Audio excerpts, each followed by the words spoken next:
พี่น้องสบายดีอีกมื้อหนึ่งเนาะสบายดี FC ทั้งหลายของซองอุดิตวงศ์เนาะมื้อนี้กับปุรีมาสีกับท่าแขกพี่น้องเลยมาเอาของตอนของฝากมาตอนตอนน้องก็นี่แหละเนาะพี่น้องบลองเด็ดเนาะเหล้าขาวต้มหม้อน้อยก็แอลกอฮอล์ก็สิตกอยู่ราวๆ50 ดีกรีนะที่เป็นต้มแล้วนะตก1 50 ลิตรต่อ30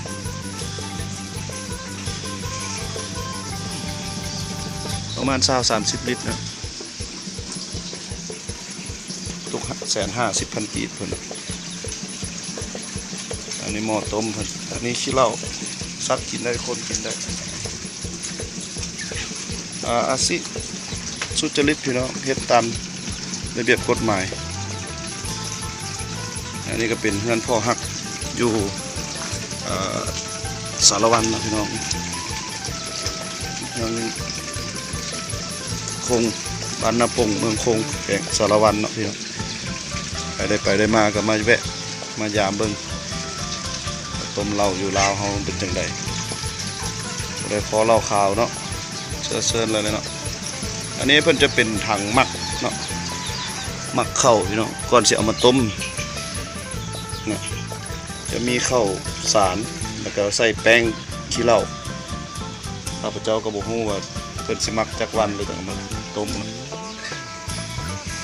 เอาไปเกลือยังไงโอ้ฟุยเท่าไรบาทนี่โอ้3 ฟุย 20,000นี่เนาะเพิ่นซื้อไปเกลือหมูพี่น้องขี้เหล้าข้าวที่ต้มมันจืดแล้วนะเพิ่นจะเอาไปให้หมูปนทำให้หมูนะทางเฮือนเพิ่นก็เลี้ยงหมูเลี้ยงกันคือการเลี้ยงเป็ดเลี้ยงไก่น้องปลาถือว่าบ่มีอันนี้ก็บ่อยากกินนี่ได้หมูกันเลยเนาะเกลืองัวพองัวเห็นงัวเกิดโอ้ปานหมักฟักโอ้พิลึกขนาดนั้นมาเมื่อใดบุมีขี้เหล้าเราบ่จะกินหรอเปล่าพี่น้อง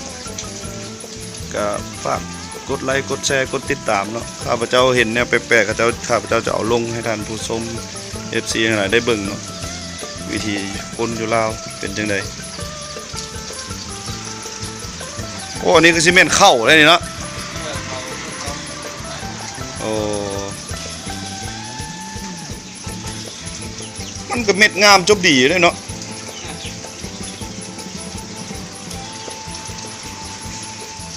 เข้ามัน2-3 ตันเลยพี่น้องตันนึงบ่ฮู้เท่าไหร่ว่าน้องชายเพิ่นไปซื้อ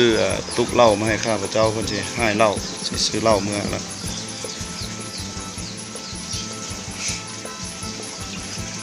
มื้อนึงจักสิได้จักตุกนี่เนาะฮอดบ่20 ตุก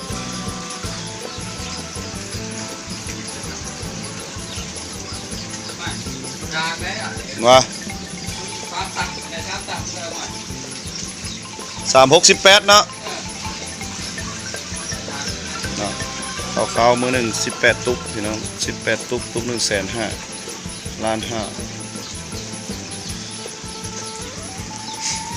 มือหนึ่ง6-7 แสนเนาะแต่ว่ามี2 เจ้าเพราะว่ามีแม่เท่ากับลูกเขยเป็นเฮ็ดนำกัน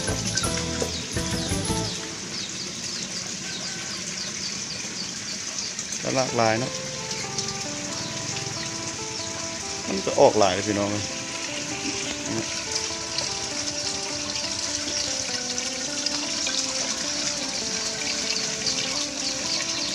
สักเป็ดมาซีมตัวนุ่นๆแห้งเมาคักกินตัวอุ่นๆในแม่นแห้งคักแล้วนี่เนาะน้องชายเจ้าของธุรกิจพันล้านอะไรเล่ามึงเท่าไรล่ะเจ้าพ่อไปใส่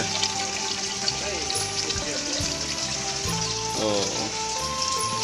เมียไปใส่ซะได้บ่ไปคลองแห่มึงนะ ไ ได้บ้องไปโค้งแห่